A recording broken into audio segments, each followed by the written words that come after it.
Hi. Alongside tonight's Amiki update were a couple of other changes and additions that they added to the game, which I think was worth talking about and separating into an entirely different video. Let's get into it. First off, we have a couple things coming back, including Midnight Gala's limited side story, which is really cool. And they also announced the World Arena now being slated towards Pirate Captain Flan, which is poetic, to say the least, considering all the things surrounding her. But in addition, we've been shown the frame, which I actually think looks really cool. It's reminiscent of my favorite RTA season frame, which was the legend or frame season that had the green and yellow frame. I don't have it on hand, but it kind of looks or reminds me of Rayquaza, which is why I really like it. But beyond all these things, we have a new Hall of Trials Arena, and we've also got a final date for Arena Pursuit Season's End, which is the 27th of October, which is in roughly a month, and it's kind of a long time from now, but at least we have an end date in sight. And now we also have two new exclusive equipments, and you're probably already familiar with what the state or what the kind of concept of this video is going to be related to, and that's talking about Hwayoung and Iseria. I will be going over something that's equally as important following this that was included in the update, but we need to talk about this. It's been maybe a year or two or so at this point since Hwayoung was nerfed, and this was absolutely one of the most game-changing changes that Smilegate has ever put forth into the game. Number one, because prior to this point, the last nerf that they had done was years and years prior to that even. And since then, although we were thinking at the time of Hwayoung's nerf that they would introduce more nerfs or changes to the game, they haven't. So this was... Oh, apologize. So they haven't. And in this case, this is literally, for all intents and purposes, one of the most unique and unparalleled, or I guess what would you... This is once in a generation, this change to Hwayoung that they did, which was the nerf. And all of this is really interesting and kind of goofy because, well, they decided to give her an EE. Now, to be clear, the way that they decided to change Hwayoung, I think, does make her a lot more healthy for the game. Prior to what they gave to her in the past, it was not very balanced. She was a bruiser that could one-shot literally anything in the game. Cleansed herself, had mitigation, and if you decided to pair her with any sort of healing or anything like that, she would never die. Now, of course, she had clear weaknesses in some cases, like when fighting against cleave or speed, and that's okay, but unless history has been rewritten, that was a pretty disgusting and pretty strong character. Now, her new EE does kind of, you know, accentuate her new kit, and her new kit is honestly not that great. She does see some play sometimes, but generally speaking, more often than not, she is not used in almost any scenario whatsoever. The fire archetype already is a little bit weak depending on how you see it because of characters like Karina and characters like, again, you know, Arya, whatever you would call it. And in this case now, in the past, Hwayoung was able to almost one-shot blue or ice units as well, despite being a fire unit, but that is no longer the case, and therefore she has clear, meaningful counterplay now. Just in case you're wondering, by the way, the whole element disadvantage thing and the damage decrease when you're fighting against, or like, you know, fighting against a disadvantaged element, that was pretty much introduced because of Hwayoung. That being said, the 10 speed EE is really nice, and just for context, the supersonic kick, if I'm not mistaken, is the, I think supersonic kick should be the S3. Either way, either her S1 or S3 is the, has been increased damage by 20%, and the other is increased by 10%. And the second, I think, is actually what I want to focus on the most, which is that Prairie Hawk's attack increase will activate regardless of debuff status. Now, she does have, if I'm not mistaken, a cleanse in her kit, which makes it really interesting. But increasing attack regardless of debuff status does mean that, again, if she's, if I'm not mistaken, forced to specifically cleanse off, or if she doesn't have, unable to be buffed prior to her using S3, she'll give herself attack increase instead of being like basically screwed over by the fact that what she got was was the unbuffable. But prior to this, again, she would already get attack increase. That's kind of how her kit works. She gains S3, she kicks someone with S3, and that's pretty cool. But again, if you have unbuffable for whatever reason, this kind of puts a pin in her plans. Now, if you are someone that's using Hwayoung in 2024, well, number one, I'd be interested in seeing how anyone has been using her. But from what I can understand, there are people that will set her up or will try not to fight against unbuffable when trying to pair her alongside units in general. But this 10 speed increase is really nice alongside, well, basically an increase in damage all across the board, depending on what you choose to use in terms of her EE. What I suspect people will use is probably the increased damage on her S3, so that she just deals or confirms kills on other targets even easier. But I could also see players definitely considering the increased attack so that they can actually bring her into characters that unbuffable her. Now, in terms of the implications for this, do I think this is going to go overboard and break her? No. If anything, this is more of a quality of life change. And outside of, again, killing things that she was already killing a bit more meaningfully or a bit more successfully instead of being like left with 5% HP on a target, this will probably confirm the kill for a lot of characters. Now, in terms of the quality of life of her S2, this is also kind of nice, but you have to understand that you don't have all these effects, you have one. So if you want to guarantee the attack increase, that's fine, but even in some cases in the past, you weren't able to confirm kills anyways with the attack increase, so who cares? And in terms of the supersonic or whatever increase you decide to take instead, if you end up going with the damage increase, well, sometimes you won't be able to get your attack increase if you fight against unbuffables. So there is clear, meaningful change here. It's not like she's being given a clear attack increase or damage increase across the board. You do have to still consider your options wisely. And I think that's a really interesting path that Smilegate decided to go with, specifically when it comes to Hwayoung. Overall, I don't think it's broken. I think if anything, it's a nice quality of life to make sure things actually work when it comes to her kit. Overall, not a bad change. It's not DEFCON 5. Nothing super scary is going on here. She's just doing her job a little bit more efficiently or successfully. These are literally just minor tweaks to what she was already doing.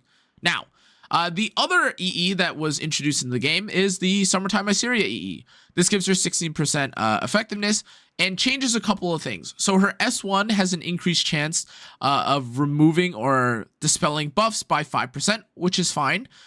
Decent, but, you know, honestly, whatever. And then furthermore, she has now her S1 detonate bombs inflicted on the target at the end of turn, which is, well, interesting, but not amazing for two reasons. If I'm not mistaken, detonation should happen, or detonation happens before artifacts apply. If I'm not mistaken, God, the wording and the description of things in this game is very confusing sometimes. I'm going to go over both scenarios just in case, just because I don't know exactly what would happen or what the exact effect of it would be. But there's two reasons why this is both bad and good. In some cases, you do want to stack up several bombs so that you can unload or blow up a target. And sometimes you also would appreciate the detonation of certain debuffs so that you could avoid characters like, you know, Designer Lilibit. However, if you're trying to stack debuffs, or if you're trying to you know, save your bombs for one turn and then use the bomb later to naturally detonate itself and prolong the stun duration, like basically stacking the debuffs for the future, this Are You the Culprit 2 EE is actually not that good. Now, you have the choice of all three of these, and the third EE is that upon using her S2 or activating her S2, it now plants a bomb on all enemies for 2 turns. This, in my opinion, is likely going to be the most usable of all the EEs, and it's primarily because this is what C-Series S2 feels like it should already be doing. It does really sincerely feel like Summertime Iseria should be planting a bomb on all enemies, and if you end up 15%ing one or two, then okay. But there is literally no worse feeling in the game no worse feeling when playing Summertime Iseria specifically than when you use your S3 on Ran or defense break everyone and then no bombs show up on your target. That's a little bit cringe, and it's not even as though Suppress is an 85 or 70% chance to land a bomb. It's guaranteed, it's just that it's only for 2 targets. Now, in terms of the bomb targeting as well, who it goes on is also quite annoying, but I do think that the EE now planting a bomb on all enemies would make her a lot more usable, especially in something like Guild War, which she was already fine in if you find an opportunity to use her. However, this does not actually change how good or how bad Summertime Iseria is. It just makes her more consistent. Now, pause. That is a bit of a contradiction because being more consistent does make her better in most cases. However, at the end of the day, she is kind of dealing with arguably one of the most annoying metas that she's ever experienced, with characters like Candy or ML Landy basically preventing you from even gaining good value out of your bomb, since you can't stun her unless if you decide to, I don't know, seal her with Newman Luna, but that's not really the case. And then furthermore, if you take a look at pretty much any other character that exists in the meta, you have characters like Cannaaaa, who you have to kind of be careful about when you're applying debuffs. If Summertime Iseria's S3 deals enough damage to activate Cannaa's S2 passive, well, it cleanses and your bomb is completely gone. You have Ed, who's the obvious culprit or the obvious character who stops Summertime Iseria from being really good. And then you have Designer Lilibet, who is, well, Summertime Iseria's arch nemesis. By the way, just in case you're curious, the third EE actually makes this, actually probably in most cases, makes Designer Lilibet a surefire answer to, I guess, the Summertime Iseria's team, but not because she cleanses the debuff, but rather because she gets to push up really quickly and then use her S3. Now, be warned that although in some cases you won't be able to cleanse a bomb or something like that, that doesn't mean that Designer Lilibets that are designed to one-shot a cleave team will not one-shot a cleave team. Now, if you're able to time things out perfectly where Designer Lilibet is stunned or something, that's sure that's a fine way to deal with Designer Lilibet. But in most cases, I would argue that the bomb being planted on Designer Lilibet, though her team may be stunned in some cases, the S3 from Designer Lilibet is usually more than enough to one-shot a Ran. It's usually more than enough to one-shot a Summertime Iseria, unless if she's built bulk, and that's kind of a concern. Now, in terms of the EEs, I think that these are very nice quality of life direction changes. They do kind of accentuate, or they do kind of strengthen the playstyle that both of these characters have. Hwayoung being a nuker and sometimes wanting to cleanse herself and being able to use her S3 more reliably. And for Summertime Iseria being able to reliably apply bombs more, or being able to debuff more immediately and prevent her from being, I guess, destroyed by certain characters like Designer Lilibet. But ultimately, even for her S2, her S2 EE, whether she decides to proc bombs early or not, I think that the S2 doesn't actually feel good enough for me in order to justify using it over the S3 EE, or I guess technically the S2 EE, the third EE total. So I'm not really even sure if the artifact or application or turn ordering really matters. But overall, I think that these are really nice changes to the characters. I can definitely see each of the EEs being used in a specific scenario, whether the first one for Hwayoung is used when you take an attack buffer alongside Hwayoung, or if you want her to be more reliable on her own and being able to give herself the attack increase. Now, despite all these EEs, there is actually something that we have to talk about that makes this even more concerning. And believe it or not, it's not even Harsetti's kit. It's actually, oh wait, is it on this page? Oop, just kidding, it's not on this page. Oop. You know it, you love it. we're back to Harsetti Packs. Now, let me explain. The last time I talked about these Harsetti, or the packs that looked like this, it was with New Moon Luna, and of course, there were a couple of good and bad things about these packs. Now, they are good value, or better value than some of the other things that you get in the game when it comes to pulling and buying Mystic Packs. And let's be clear, the current Mystic Packs are terrible. They are by far one of the worst values worst value packs that you can get in the game. And there's no ifs, ands, or buts about it. It's $100 for, if I'm not mistaken, 30 pulls and some Skystones, which even if you end up Skystone refreshing, let's be generous, 40 pulls. That's like, you know, that's a ridiculous amount. That's like $200 minimum to pity a character, assuming that you are like super efficient and you're not getting cucked, or, you know, getting removed, or you're not like dealing with any issues. And the reason why I'm talking about this pack in general is because while getting a better Mystic Pack by itself is not a problem, and in most cases, if you're a spender, you're going to spend anyways, the implications and the thing that keeps getting added to every single new pack is, well, gear. Now let's pause and take a look at this for a second. Okay, the packs, before we even get to them, are associated or paired alongside things like potions to increase your or to awaken your character for free. They also allow you to get them to level 60 for free, just based off of the 2 potions, the awakening potion, and I'm not even, it's a leveling potion. Both of these are really nice, but this, alongside things like penguins and gold, is primarily focused for new players. And given that it's locked behind given that it's locked behind money at all, like, is already crazy, all things considered, because, well, it doesn't even give you mystics, but I suspect most players will ignore this unless if it's newbie bait. The next pack comes with leaves, which is, already pretty good value if you're a spender, in terms of, you know, if you want to farm for a character. But then we have a second Harsetti Mystic Pack that comes with pulls. Now, if it were just this, okay, small incentives while also buying Mystic Packs, no alarms here. This has been the trend for most things in the game.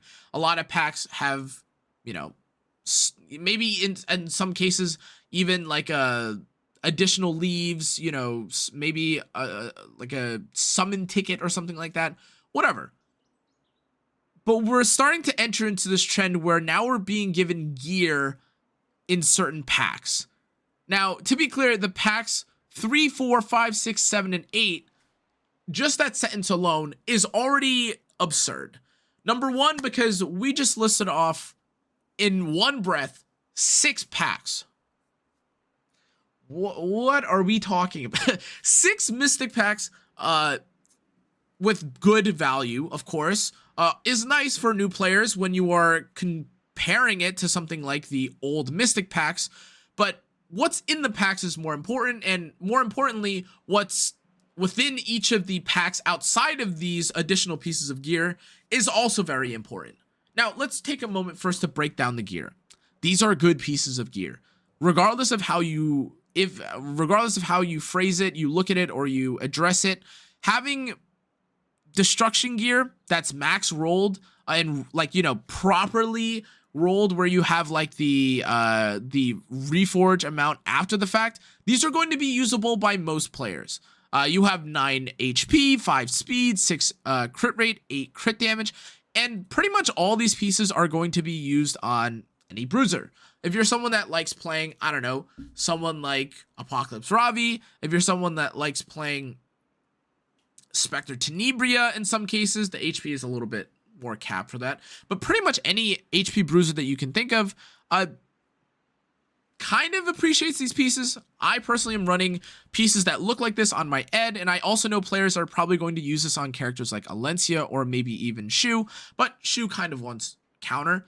The point is, you can see that these are really good destruction pieces. They're high rolled, and they don't have random nonsense on them like effectiveness or effect resistance.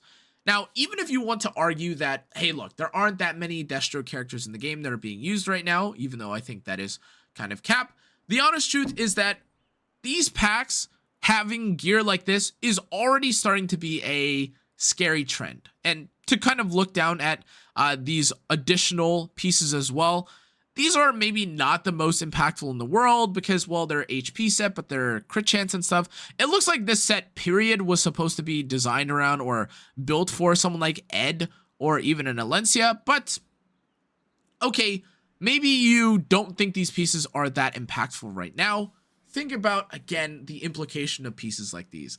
If they simply keep it like this, then hey, I'm all for it. Having an additional goodie, you know, being given that extra candy bar when you're buying something, or being given that extra, you know, small drink on the side when you buy something is totally fine, right? However, when they start incentivizing, or when you start to expect things like this to come into a pack, things get very scary. Number one, because, well, plain and simple, what are the odds that they don't decide to give you something else alongside this?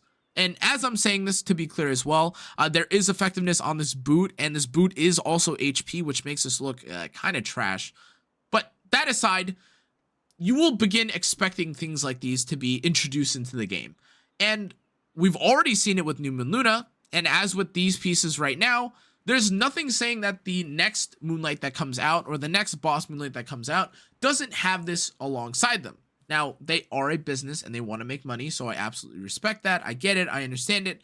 But as we've seen with New Moon Luna, they've already put in pre-rolled gear into their, you know, into their packaging. So that's already a fear that I have when it comes to these packs. And that's not even talking about the EEs. This is completely separate and specifically has to do with the pay to win of this game and my concerns with the pay to win for this game. And one of the comments that I heard the most about, or I heard the most, was that, hey guys, when it comes to the New Moon Luna packs, the 17 speed may have been a little bit scary for implications for the future, but 17 speed is not game breaking. And in some cases, I would agree with you. It does allow new players to catch up, and for endgame players, 17 speed is just another drop in the bucket of the thousands of gear that they already have. Right? Right. You are right about the whole veteran players not really gaining much more from pieces like this. But I would argue, and like one of the main things that, hey, maybe this is just a personal take from myself, but I've never been a huge fan of, is forcing new players to catch up through monetary means. Now, I get it. You know, I'm not expecting a new player to be able to duke it down with the best of the best just because they decided to go free to play and put like way less time and effort than any other player. However, when people start to think, well, hey, look, 17 speed and this pack right here, if you're a new player and you want to catch up, hey, there's your way to catch up. And if you don't decide to buy this pack, well, we tried. We tried to give you, we tried to give you a way to actually catch up. That doesn't actually sound good when it comes to like, introducing people to a game. Hey guys, just spend $300 first and you'll catch up to the rest of us. What? Like what? Like, doesn't that sound a little bit, like that sounds a little bit ridiculous, which is why I've never really liked the whole argument that like, oh, well, the 17 speed gear is good for new players. It would be great on their account, but do I think they should be spending, $50 to $100?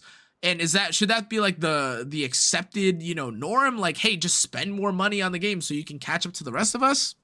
I don't think I necessarily agree with that, though I understand where the thought process is coming from. But now let's actually break down the packs. This first pack is Harsetti Mystic Pack 3, and it comes with, well, 7 Mystic Medals, 5 Leaves, a couple Charms, catalysts, and the weapon, the sword. Now, depending on how much this is, I suspect this is probably going to, I would hope this is probably something like $30. I don't know, or I don't recall exactly what the pricing paradigm was specifically for this. If I'm not mistaken, I think there was like, it was like $10 for one pack, and I think like 10 or 20 or 30 for the next, and then 50 going on to 100. If I had to guess, this is probably on the lower end, like the $50 pack. And this by itself looks okay, not great for $50. If it's 20 or like $10, that would be amazing. But guys, this is $7 like 7 mystic pulls, right? Regardless if you want to say the rest of the value is here in the pack. I mean, just by itself, like if we're using the mystic pack as the guideline, it's like roughly what, like 20 or 30 pulls at $100. Okay. Like this is not great. Just because if this is $50, this is almost a scam, unless if you really want the gear. And otherwise, if it's $10 or $20, okay, look, that's fine. Also the same though, same thing. And if all these are $20, then that's okay. But something tells me there's a good chance this is 30 or 50. And if this is 30, it starts to get a little bit dicey. I guess it's kind of close. If it's 350 times 3, that's roughly 1,050, which is, well, maybe comparable to what the bad value mystic packs currently are.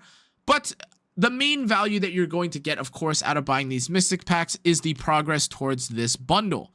Now, of course, these are nice when you hit them, but it just feels bad that if you decide to buy one pack specifically, there's not actually that great value. You gain more value from buying multiple of the packs. Now, again, if you are someone that's going to be buying these packs, I understand this is going to be better in most cases than buying out 2 mystic packs.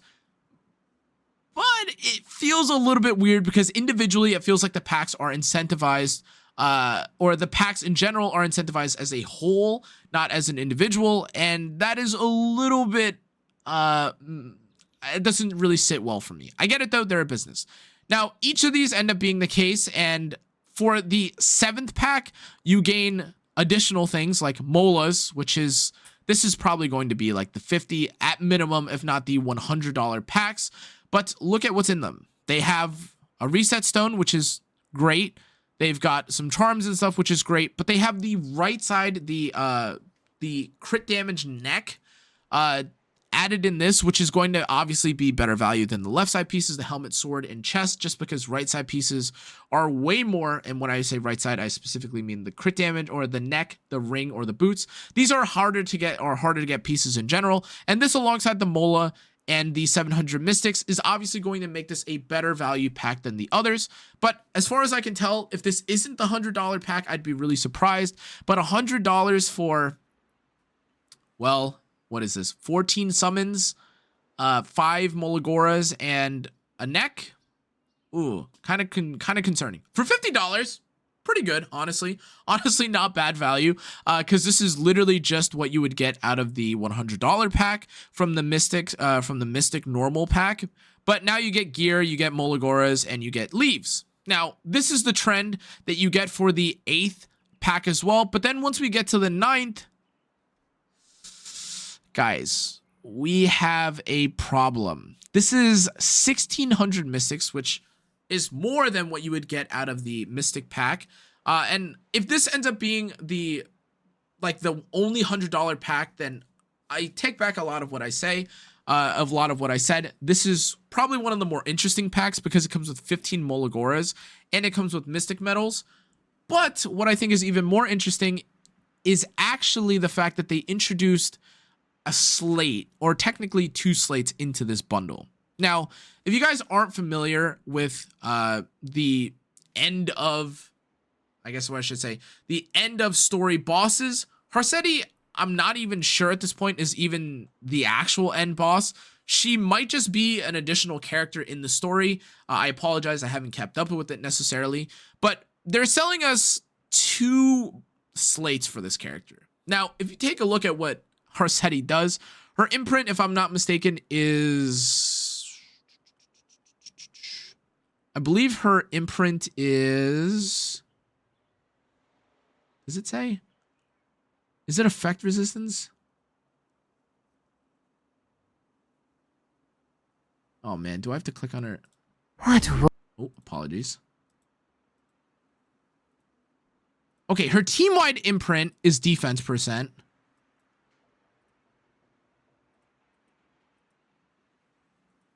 Does that mean her self-imprint is... I think her self-imprint is effectiveness. That would make sense for what it is. But, okay. So the thing is, if her self-imprint is effectiveness, and the team minus defense percent, we're being sold 2 slates, which I get is kind of impactful, but it obviously has value here. Now, for $100, you can already be saying, wow, this pack is kind of a steal. You get more Mystics, technically, outside of Skystones, not Skystones including, and the 15 Molagoras alongside maybe gems or some of the other things in this pack are worth it. But, dude, you get 2 slates. And yeah, I agree. This pack is kind of sick. If you think about it, it's great value.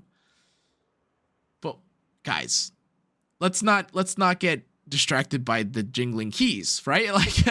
Like when you start to add packs that are very impactful, they're great, but you have to be careful. And this isn't a knock at Smilegate for trying to include things that make their packs more worthwhile, but you have to understand that as they did with equipment packs, or as people had to be cautious with equipment packs when they were first introduced, packs like this can get a little bit scary just because of, again, I'm not trying to like doomsay, and I hate the fact that it always sounds like I'm doomsaying, but you have to consider that, like, if they're willing to put imprints for a character at this point in this, what says that they won't introduce, like, say, with Midnight Gala Lilius, they don't introduce a pack that is like $200 or $100, or the norm starts being $100 packs that introduce more, like, even different or even more game-changing or game-warping packs in them, or game-warping items in them. If that ends up being the case across the board, and it's kind of sustained well enough that it doesn't break the game in a sense, then okay, I don't think it's that big of a problem. But if every pack is a must buy, guys, well, it's a little bit concerning and intimidating, especially for new players.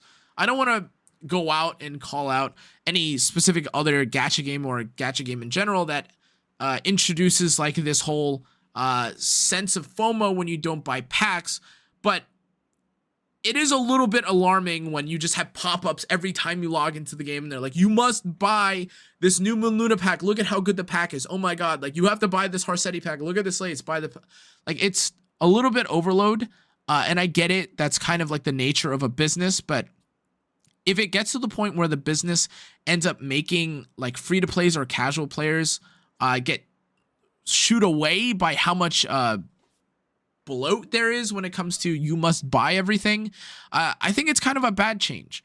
Now, again, I think for now, being introduced and given all these things as it is right now is a small treat, and assuming that the pack is good value and you're just getting these things dumped onto you on the side is fine. I think this is fine pacing for now, but until we see what the Harsetti Mystic packs are, and until we see what Smilegate does in the future, I'm cautiously optimistic.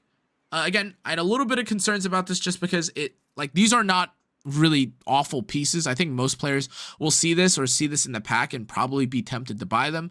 But as it is right now, guys, I think these packs are a little bit concerning.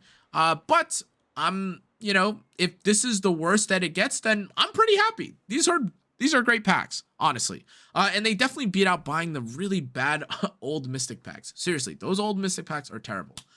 Overall, though, guys, Harsetti Packs, Hwayoung, and the Summertime Iseria EE, all of these things are great, great directionally. We have to be a little bit careful. I know I'm kind of paranoid. I'm kind of, I don't want the game to get blown up or anything, but just understand that I don't do this because I hate fun.